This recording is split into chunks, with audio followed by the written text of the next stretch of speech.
Welcome back to the Fuel Your Legacy podcast. Each week, we expose the faulty foundational mindsets of the past and rebuild a newer, stronger foundation essential in creating your meaningful legacy. We've got a lot of work to do, so let's get started. As much as you like this podcast, I'm certain that you're going to love the book that I just released on Amazon, Fuel Your Legacy, The 9 Pillars to Build a Meaningful Legacy. I wrote this to share with you the experiences that I had while I was identifying my identity, how I began to create my meaningful legacy, and how you can create yours. You're going to find this book on Kindle, Amazon, and as always on my website, samknickerbocker.com. Help us stop the cycle of overpopulation and euthanasia. The Animal Alliance is committed to spay and neuter programs to save lives. Visit theanimalalliance.org to learn more about how you can make a difference. Together, we can ensure a brighter future for all pets. Welcome back to another wonderful episode of the Fuel Your Legacy show. And today we have a previous guest. Just a few episodes ago, we heard from Melissa Dlugolecki.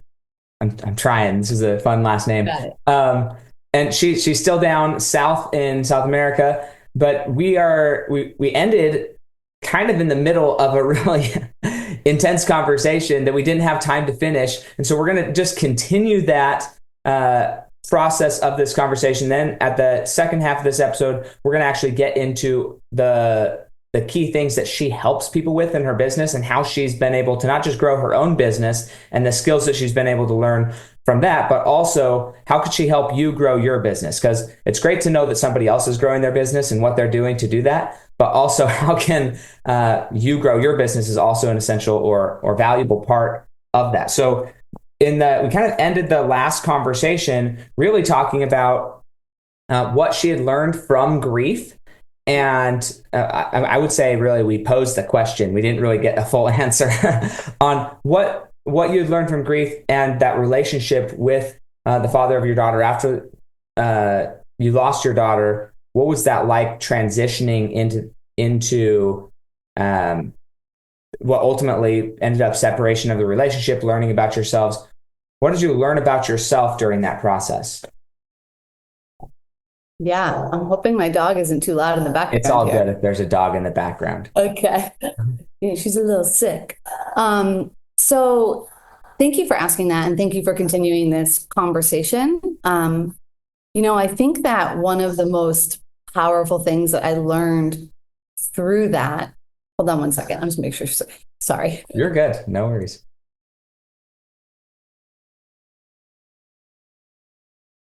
Okay.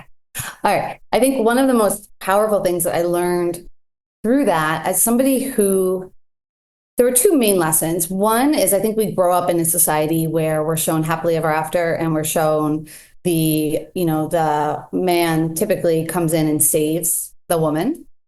And I think that was something I wanted. I wanted him to save me in the grief. I wanted him to take the pain away from me. I wanted him to make it all better. And I was really shown this level of personal responsibility that actually a very expansive relationship means that we are fully whole in ourselves and that we expand one another versus fill one another. And so I had been seeking kind of my savior and kind of had these patterns where I had been looking for my partner to save me. And so I was attracting in dynamics that, I think the word codependent is thrown around a lot, but arguably had elements of codependency.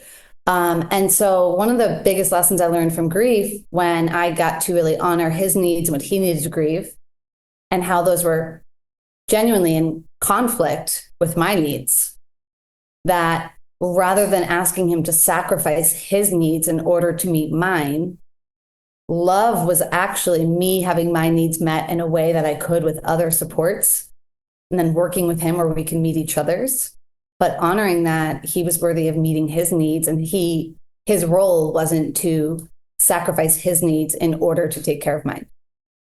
And so it really kind of broke me into this whole new level of understanding that love is almost a form of responsibility for ourselves and how we show up and how we are whole and how we meet our needs. And then our partners, of course, can help and they can supplement and they can expand. But being fully dependent on somebody to quote unquote save you is not the highest expression of love. In fact, I would argue that it's a lower vibration expression of love that really is rooted in need and lack rather than really expansion and honoring. And so that would be one of the first ones. And I'll pause there before I hit the second one. Yeah, no, I appreciate that. And just to recall a little bit, because I know we just jumped right in. I'm so appreciative we can do this because we already had this conversation. If you go back and listen to the end of the episode, she had actually mentioned, I say she, I'm talking to the audience and you. Yeah. You had mentioned how you gained this perspective as you went to a counselor or a therapist and they said, hey, look, put the ladder of all the things that are his responsibilities and where do you fall on this responsibility thing, because he still has a daughter, he still has to be a dad, he still has to be a provider to his other child, and gaining that perspective is crucial. I think that so many people, especially in a heightened emotional state, which you were because you just lost your daughter, they aren't really open to hear a new perspective. And so that's one of the things I want to kind of pull apart a little bit. How did you open yourself up to receive it? Because a lot of people can say things to you that are true, but if you don't receive it, it doesn't matter how true it is. So what are some things that you feel they did well to help you receive that rather than kind of tell you, but allow you to discover that yourself? I think very effective coaching or counseling requires curiosity and leading somebody to draw their conclusion through asking questions, and ultimately through my counselor asking me questions to get me to then articulate what else he has going on, what else might be priority, what else are the options, where else can I get support. It was through that question and answer that supported me, kind of like the Socratic method, right? Supported me into understanding like, oh, it took me out of my own thought process. And, I think to my credit too, there's also a level of my own core values of being open and being coachable. And sometimes we go to coaches or counselors so committed to our current ways and state and view that really the coach or counselor can't do much, because if we're so committed to our perspective, then we're not going to be open to doing something new or changing. So I think it was a co-creation of my counselor's methods that worked and also my willingness to be coached and see something differently, because I would offer to anyone listening, if we aren't willing to see something differently, then what are we actually doing going to seek support?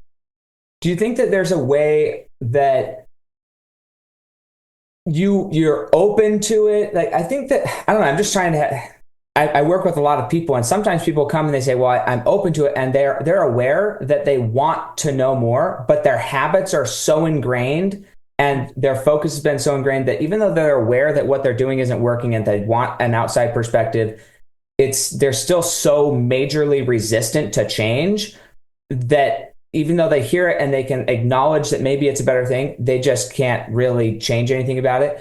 So what can be done to help that? You've coached a lot of people in your life. You've helped a lot of individuals. If somebody came to you and said, hey, I recognize that I really want to change, but I know that what you're telling me is true and that I should change, but I'm just so ingrained in this. It's not that they don't want to necessarily. They just literally don't know how to let go of all of their ingrained beliefs overnight. How do you help somebody through that?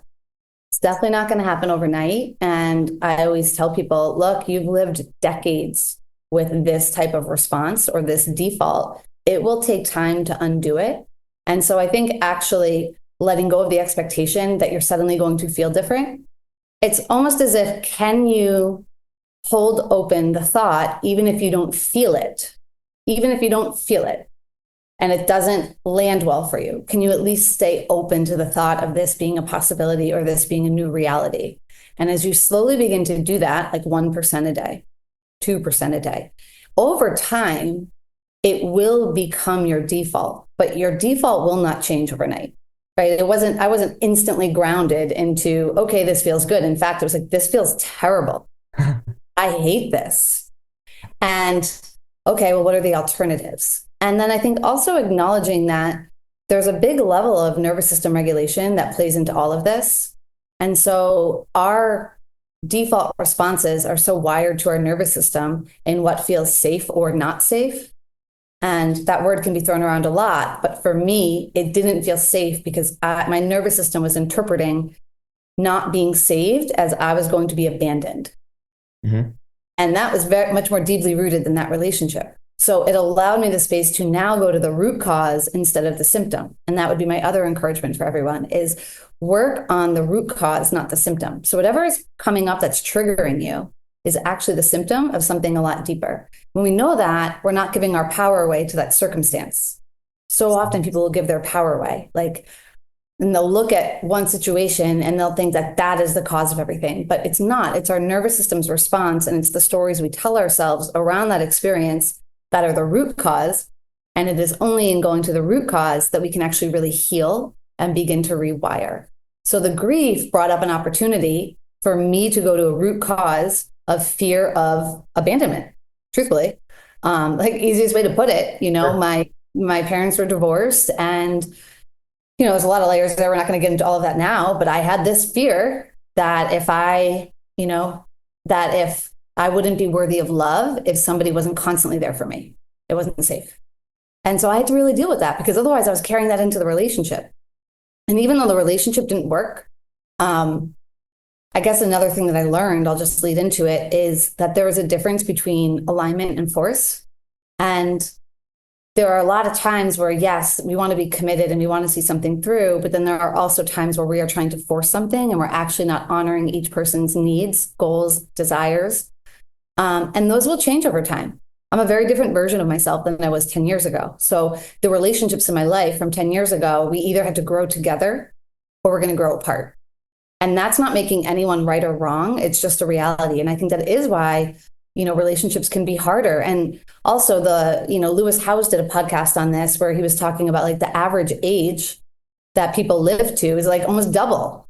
And so before, when people were living to their 40s, when we had all these ideas, maybe 50s, all these ideas of a lifelong partner, there's a lot of things that have changed. And so I'm not saying don't make your relationship lifelong, but I think what I learned was that I was afraid to let that relationship go because it felt like a failure, or I created this story about myself that I failed or would be judged. But really the most highest expression of love was allowance for me to truly move in the direction that felt good for me and allow my former partner to live in the way that felt really good for him. And those just no longer matched after some time. Yeah. So what you're saying brings up kind of my philosophy of Christ, or forgiveness in general. And in large part, first I decided to get rid of the word forgiveness because it didn't align with most people's narratives of what it means. And then I'm like, okay, I'll accept the word forgiveness in a very isolated conversation, because this fear of abandonment, and I'm just working through this. You tell me how much this aligns with you, but I don't know exactly what the specific time was when you realized that it was a fear of abandonment rather than not loved, and what that discovery process was. But a lot of times we feel a certain way about fear of abandonment, and that fear of abandonment actually comes in judgment of somebody else who we feel like we're abandoning. But in the reality, we already passed judgment on how we feel about somebody who abandoned somebody or abandoned something. And then because we've passed judgment on that, then we feel an emotional sort of way if we are ever going to eventually or potentially be perceived as abandoning something else. And so we're at this self-harming cycle of emotional, I say emotional cutting because it's not like a murder, but it's like just a death by 1,000 knives of I'm a bad person if I'm ever portrayed a certain way because I didn't like how somebody else abandoned me. Now, if I'm ever be portrayed as an abandoner, then I'm a bad person and I don't want to be a bad person. So I'm going to cling to something rather than accept that they weren't bad and I'm not bad for, as you say, allowing life to be life. Yeah. And that's hard. 100%. Yeah, I think a lot of it comes back to, the word untangling, and for me, it was actually more about self-judgment. It was more about, I don't want to feel the discomfort of judging myself because I'm judging myself if I feel not loved or abandoned, when in reality, that's not what's happening. But it was creating self-judgment, which was wildly uncomfortable. And then we don't want to self-judge, so we look to control and we look to grasp and we look to do these different things to avoid the pain and the discomfort of self-judgment that ultimately we're putting on ourselves. So if we're putting it on ourselves, we can also take it off ourselves. And so that's where the work needs to be done rather than trying to control everything around you. Yeah. So with that being said, there's this other topic that I want to pull into this conversation. So you mentioned that you said it was like a lower vibration of love to be needing or expecting him to come in and save you. And I would just call it not love. I would call it manipulation. I would call it something else. I wouldn't even use the word love because it's not that. But in our language patterns, we've kind of accepted, okay, it's maybe just a lower vibration because there were still good intentions. There may have been good intentions somewhere, but the actual root cause wasn't good intentions. It was self-preservation. And so, which I guess you could call as maybe a good intention for yourself. But we also see this, and you help people build their business and social medias and grow. You also see this though, where people are, I call it pridefully humble. They believe that if they appear humble or self-deprecating publicly, then that will elevate their status because then they're appearing humble. So their efforts to self-deprecate themselves is really a prideful action. It's really doing something that's counter love. It's or counter humility in that context. So how does that play? Like when you're actually thinking of what it really was, it's not love. What would be a better word to define that? Because there's a lot of people I catch myself in this cycle sometimes where I really want something. I think it's for the right reason, but maybe it's really just because I don't want to let go of the fact that it's not for me. What's a better word so we can label that experience as something different than love so that it doesn't get entangled? Yeah. At the Animal Alliance, we are working to create a world where no pet is euthanized due to overpopulation. Our spay and neuter programs are making a difference, but we need your help. Visit theanimalalliance.org to see how you can get involved. Together, we can save lives. And I wouldn't call it love, but I think it's a lot of our society's understanding of love. Mm-hmm. For me, it's just wounds. It's our wounds. It's like our unhealed parts of us, like these inner boys or girls crying for help, and I'm not sure what we would term that. I think the word trauma is thrown around way too much, but I think it's really, we're allowing our pain or subconscious pain to be in the driver's seat of our highest and like blocking our highest self. So I don't know. I'd have to think on like a good actual word or term for that. But I don't interpret it as genuine, pure love. I would say misdirected love, misguided love, misunderstood love, wounded love, Yeah, it's interesting. When my wife and I were dating, I decided, I was raised by my mom who said love is unconditional. It's like you love yourself. And if you love yourself, then you love other people because you can only love somebody else to the extent that you love yourself. And I decided at a young age, I'm going to love myself with all my flaws, with all my fuck ups. Like I'm just going to love myself because that's I have to sleep at night and I like loving myself regardless of all my things that go on. And as a result, I love everybody else. And I think that I see a lot of people and saw a lot of people even in high school who didn't love themselves and would harm themselves emotionally. And so then I would tell everybody I love them. So I told everybody I love them very early on in my life. And in high school, that's a little tricky because then all these girls think you like them. And I'm like, wait a second, I never said I liked you. I'm not even attracted to you, but I love you, And so at a young age, I ended up writing this definition of love that I would give to people before I told them that I love them, just so that they were absolutely clear. Like, this is what I mean when I use this word love. So then I'm dating my wife and it's like the third date and she's now coming into my sphere of how I interact with people. And she's seeing me tell all these people that I love them.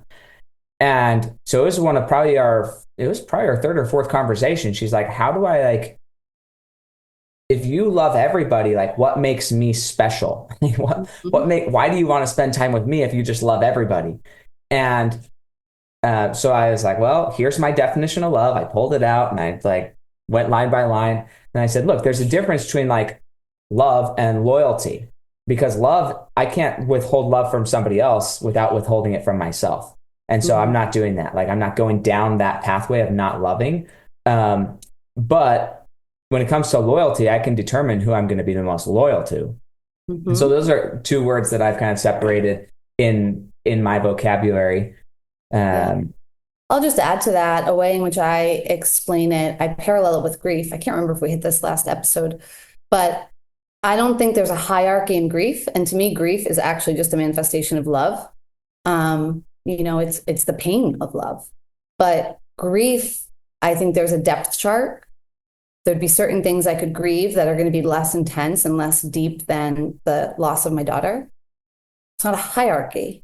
And I see the same thing with the energy of love. I can love everyone, but there's going to be a depth chart to the depth in which I allow access to the deepest parts of me.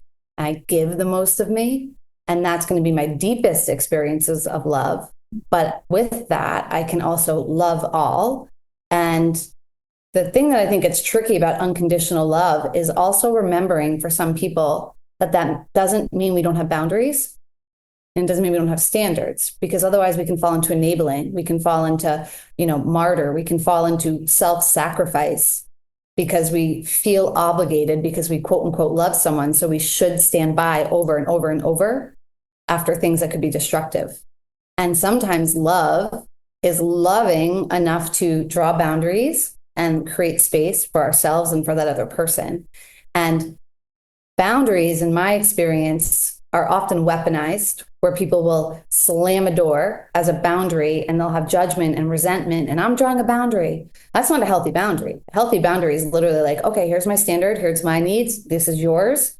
We're going to draw a boundary. We're going to clean up the space. And like, I really am loving you into whatever you want. But that doesn't need to come at like the withdrawal or the sucking of my energy and my, emotional capital. So yeah, just a couple of thoughts I had from what you said, but I think it's, very interesting conversations around that.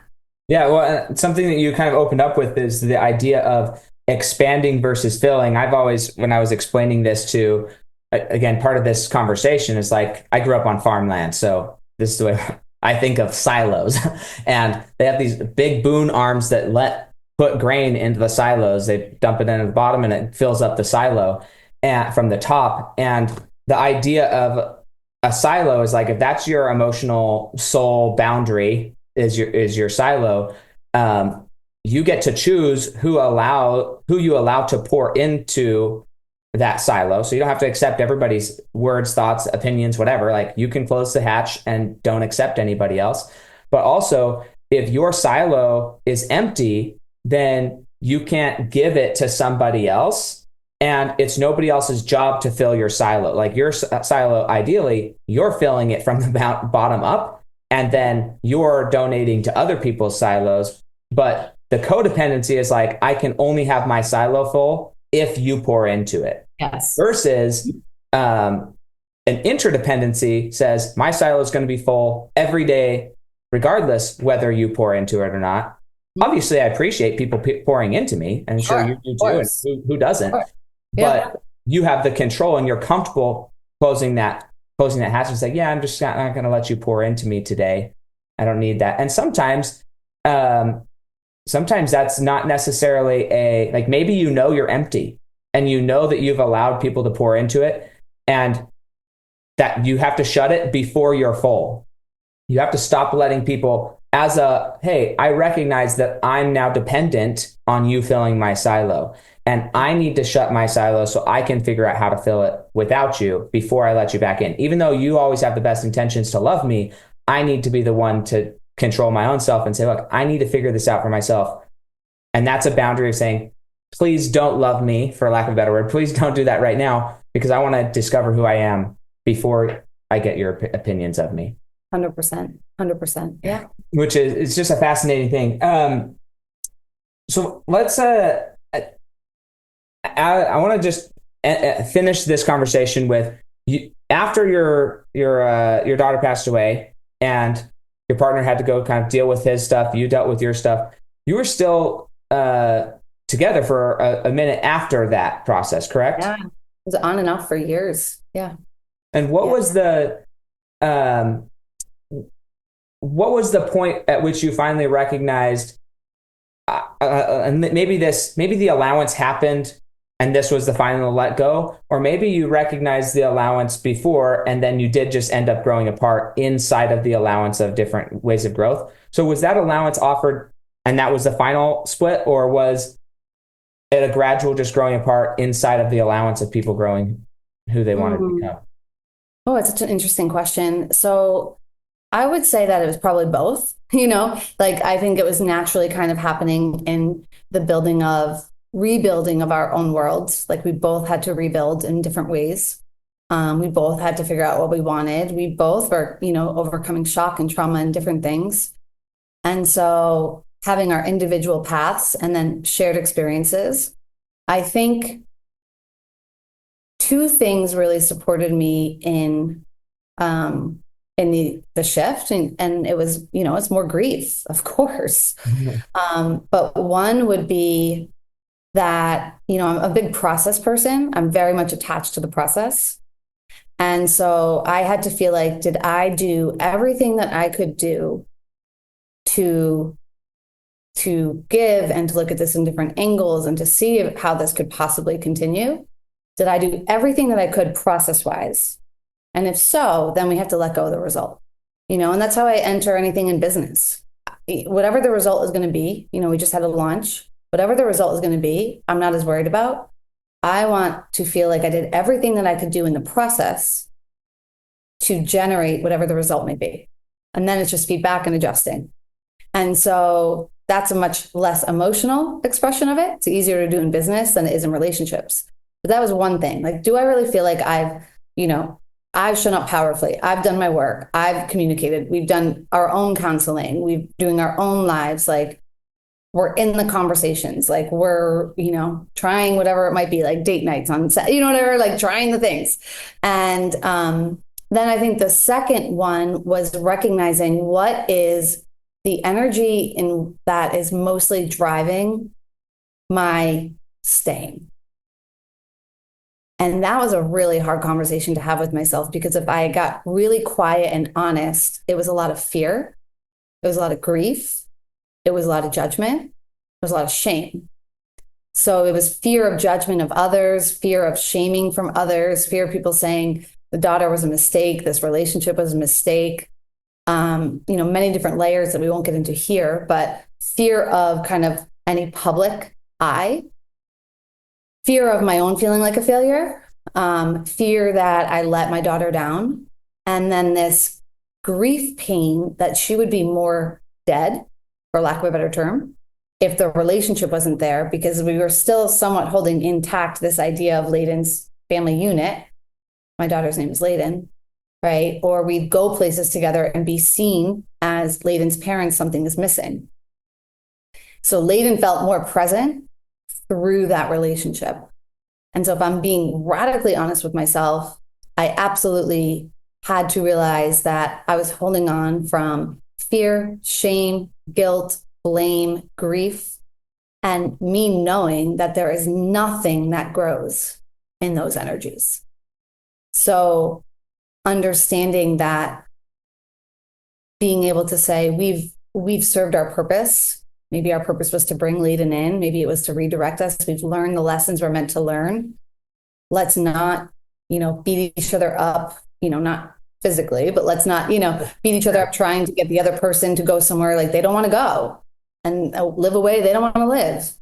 So if we're choosing from love, it's not going to be force. It's going to be allowance. And so I think it was both understanding the come from of my decision making and feeling very confident that I wouldn't look back wondering what if. And that was what I needed to do in terms of the process.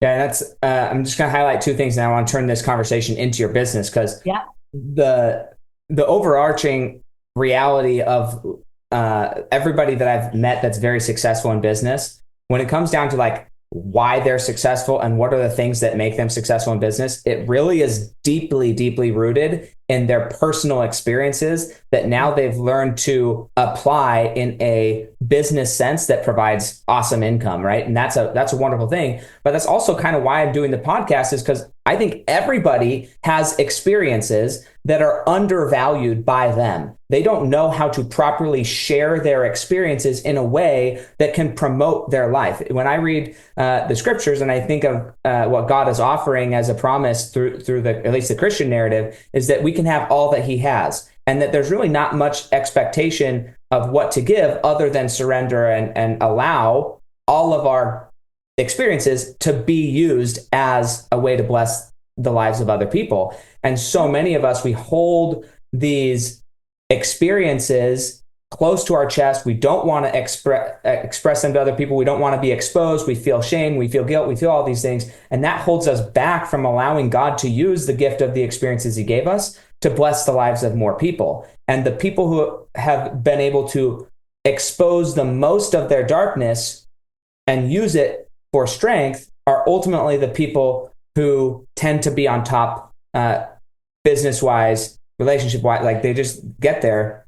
It's one of the things that really stuck out to me about Eric Rock when he was speaking at the event was the same thing. It's like, okay, his transition was when he finally decided to allow his darkness to be exposed, to allow the things he was running from to be exposed. One of the things you said when we first met, that we kind of started the last podcast out with, is what the question of what do I believe I'm entitled to? And then you're revisiting that, like, okay, this is finally the time to release the relationship, is a full recognition of, okay, the answer to those questions. I'm entitled to happiness, and these things, I'm staying in this relationship because of all these reasons that maybe don't lend to answer that, and you're not entitled to all of that. So how does that, now if we transition into what you do business-wise with your process-driven, I mean, I could tell from when I saw you on stage, I'm like, she is a process person, which is awesome. And if you've listened to these last two podcasts, the way she processes through her life is very process-driven. And that's a gift, whether by design or by experience that kind of you got led into, has become a superpower of yours. Oh, thank you. Yeah, one of my team members, she's one of my content creators. She tells everyone, she's worked with a lot of people. She's like, I've never met somebody who's genuinely more detached from outcome than Melissa. And I do think that is my superpower, because then you stay in your power, because we're attached to the process, because we don't have control over the outcome. We don't. You can, create all the best content in the world and think it's going to do really well, and it might not, and you have no control over that. So I am so committed to process. And I think if people could just shift into understanding how to connect to a process more, they will experience so much more freedom and lightness and growth in their life and business. But if we're speaking particularly with business, what I found is that a lot of people don't have a process. And so it's very hard to attach to a process when you don't have one. And so that's really what I do. There was a time, and I talked about this a little bit when I was on stage in Arizona, where it was like, am I supposed to be this like boss babe? Like, am I supposed to wear dresses and be at the beach? I live by the beach, but that doesn't actually really capture how I build business. Like, if anyone's watching this video, I got my whiteboards in the background. Like, I'm pretty much working out or whiteboarding, and that's it, right? And that's very much what I love. And I shifted to kind of show that, because I'm like, well, why am I even sharing on social media? I'm not sharing to be like, look at my life. I'm sharing to be like, how can I serve you, right? What is the value?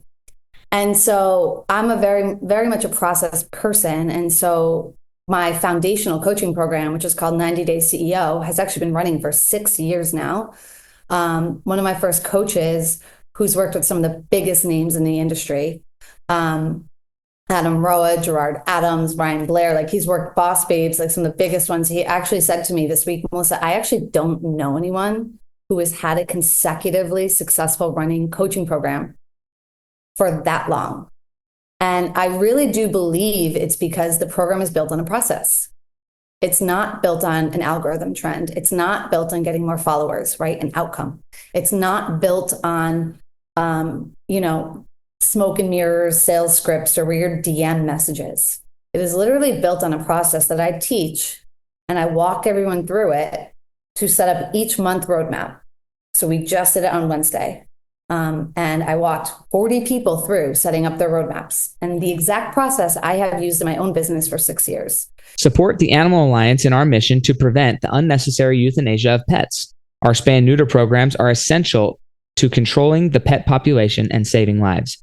Visit theanimalalliance.org to learn more about how you can help. Together, we can make a significant impact. So, and my teacher gets to play, right? I was a teacher. So I think one of the things that actually makes the program very successful is the educational component that many people overlook in the online teaching and coaching space. Because if people aren't learning, they're not going to get results. And they don't get results, they're not going to stick around. They're not going to refer. It's not going to last. So not only is it process oriented, but there's a very strong teaching component. So, I've been running that for 6 years. And then I also found that a lot of people then became their own bottleneck, where, in their process, they would be needing to do things, but they didn't have the time or they didn't know how to do it. They didn't want to hire. They didn't know who to trust. Training felt too overwhelming. It's just easier. I'll just do it myself. But then it didn't get done.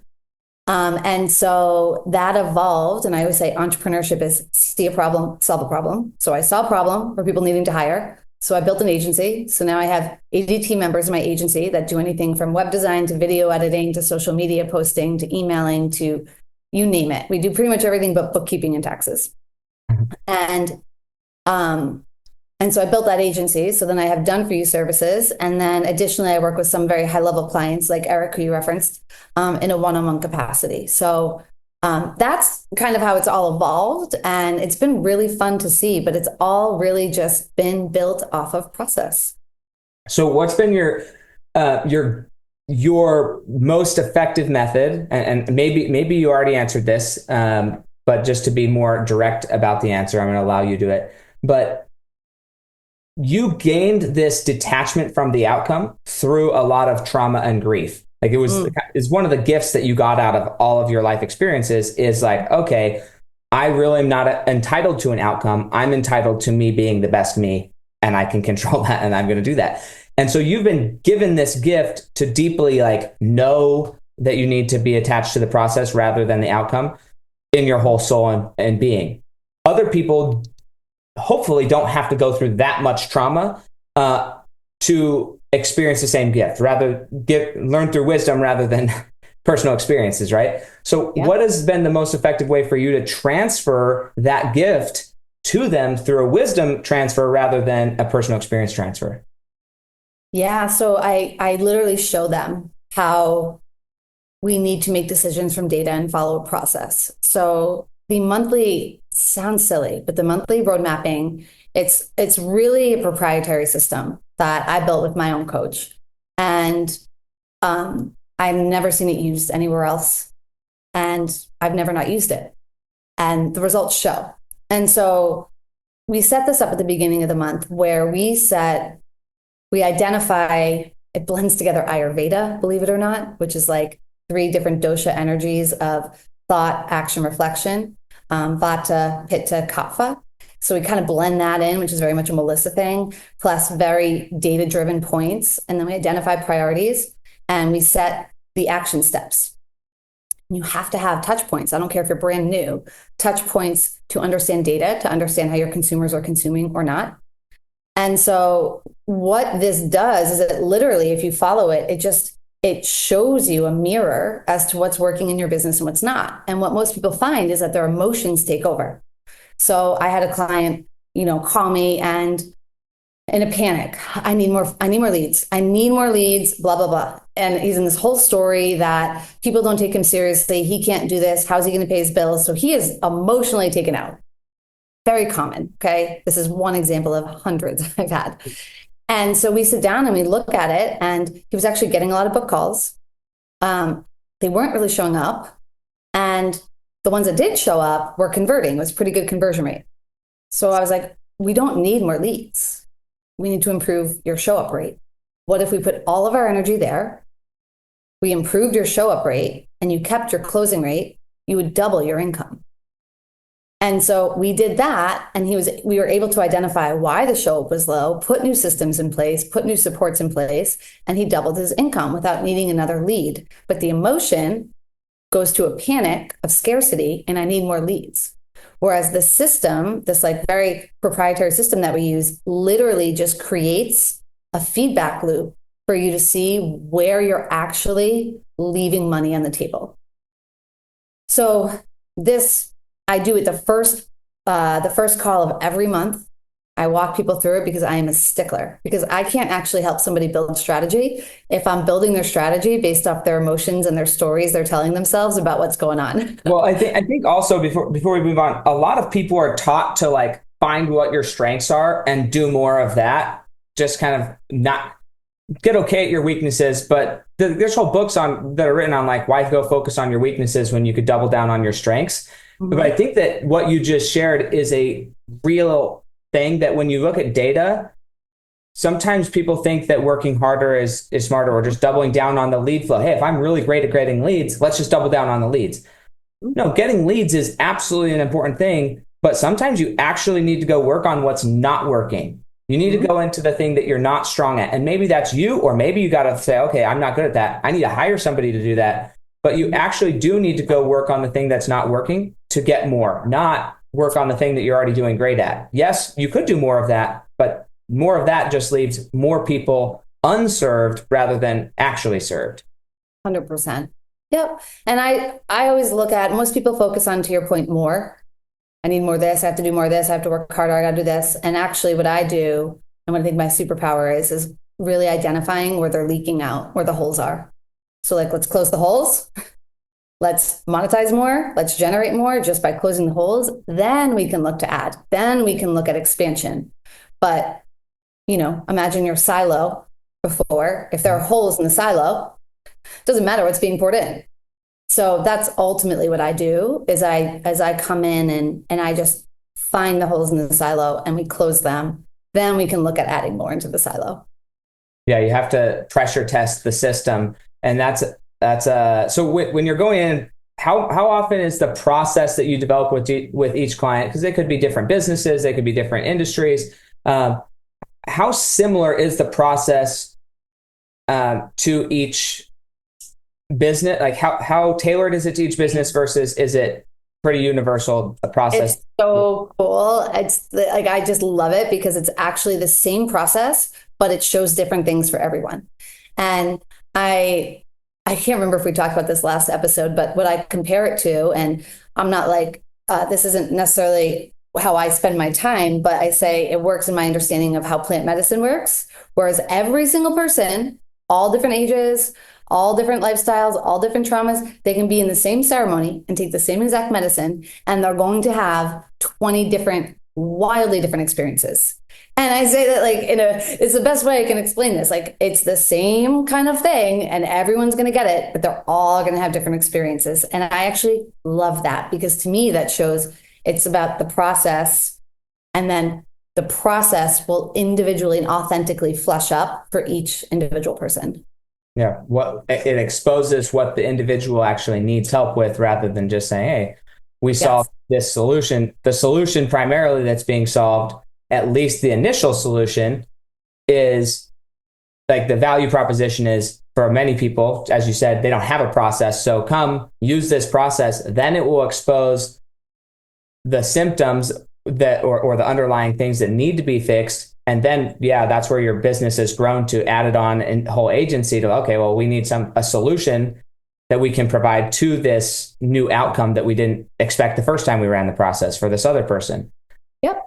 Exactly. And I think that's a whole area. Who was it who mentored you on that next phase of, rather than you just referring out a bunch of business to a bunch of other people, you saying, look, I'm actually just going to build a company that does the next phase as well? Yeah, I think it was really, my previous mentor had built an agency. So I'd kind of seen the model. And then moved away from that. So I had a lot of connections and relationships in kind of that model, but it started with just one client at a time. I didn't jump right in. I was testing it. So I would take one client who I was working with privately and be like, here's somebody I know, right? She's been on my team or worked with someone on my team. Let's have her start doing these things for you. And you pay that person directly. And I was taking away the training, the hiring, the can I trust? And so then I tried it with another client and another client. And then it became very clear that this was a massive need. So it just began slowly growing, where we were slowly training team members, bringing on new people. I mean, I'm literally hiring like a new team member a week right now, just to take on our growth and make sure that we are not ever compromising the quality of service we deliver to a client. Like, we hold that very high. So when people come to us, they're getting trained staff, a wide array of skill sets, and eyes on, because some of the biggest complaints I got was like, I don't hear back from my person for days, or they disappear, or, we are communicating. We have a weekend staff assigned for communication needs. I said, we're running this like a hospital, right? People don't just take off. A lot of entrepreneurs, they build their business on the weekend because they're really busy during the week. So we have now created shifts for weekends to make sure that we have constant eyes on what's happening. And it's been, I see this just growing and growing and growing, to be honest, because it solves such a problem. Sure. Are you operating a lot through, I'm going to call them a VA type platform as you're bringing people on so that your offer is more globally accessible? Yeah. So there's a number of different levels and kind of agencies under mine. So there are some more traditional, we call them virtual experts, our virtual experts. And then we have US based, we have Canada based, we have a Mexico based. That might be more of the higher level content creation, or might be more of the higher level website design.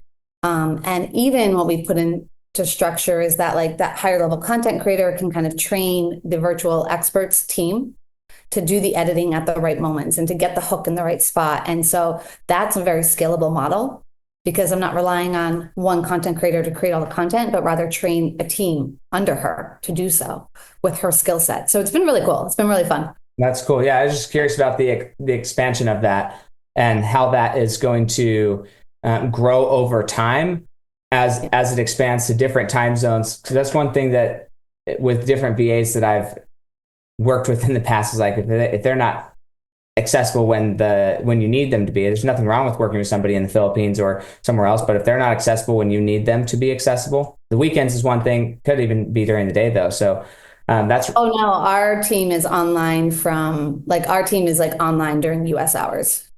That's awesome.